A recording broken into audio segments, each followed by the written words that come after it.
Okay, administration interfaces. Two main interfaces we have, and really one main one now.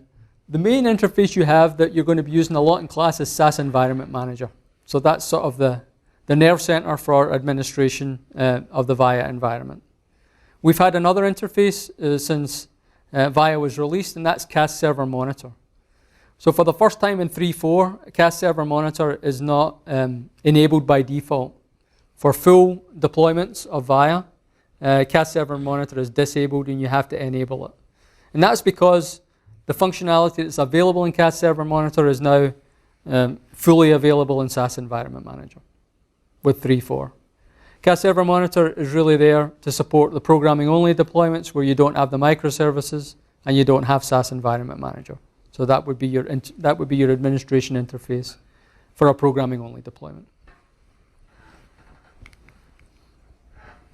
And then we also have a number of command line interfaces to Viya.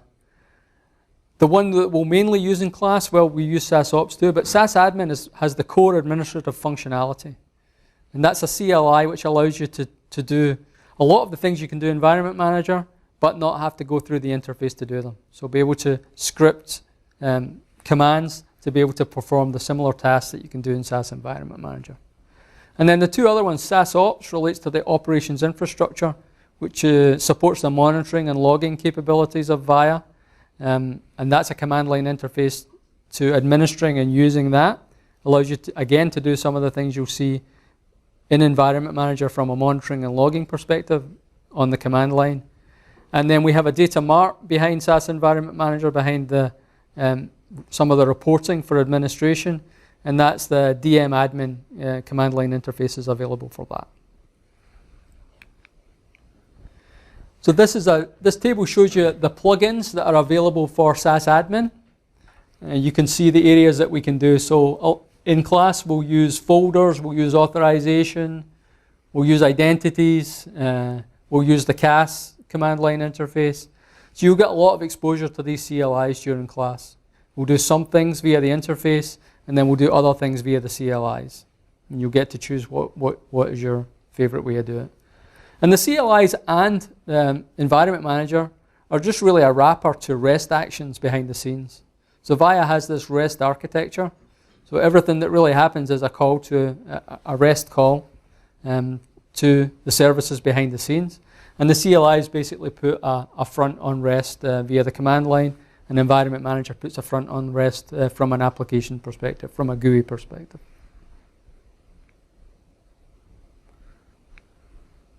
So to use the CLIs, basically, the SAS admin one, you do SAS admin interface or plugin name.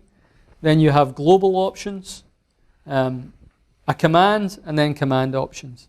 So the example I have on the screen is an identities plugin command or identities interface. I'm saying, passing it the global option, output text. Some of the other outputs you could do is JSON or full JSON. The command I'm passing it is list members. And then the options for the command, I pass it a group ID of SAS admin, and I'm going to get returned to the screen all the members of the SAS administration group. So just an example of using the CLI. Something you'll get used to in class, one of the things you have to do before you use it, well, two things you have to do before you use the CLI. One of them you kind of only do once, is create a profile.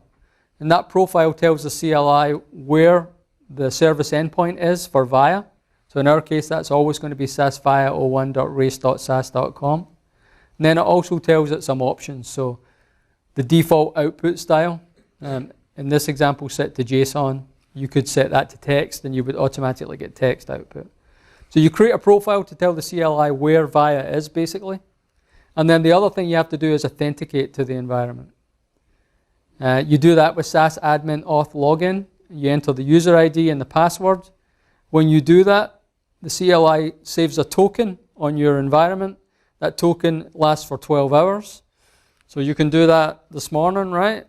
Or this afternoon. When you start to get into it, you'll do that. You'll run your stuff. Everything will work all day. And then at some point tomorrow, you're going to run a CLI command, and it's going to say you need to re-authenticate because your 12 hours has expired. So every 12 hours, you have to do an auth login to generate a new token.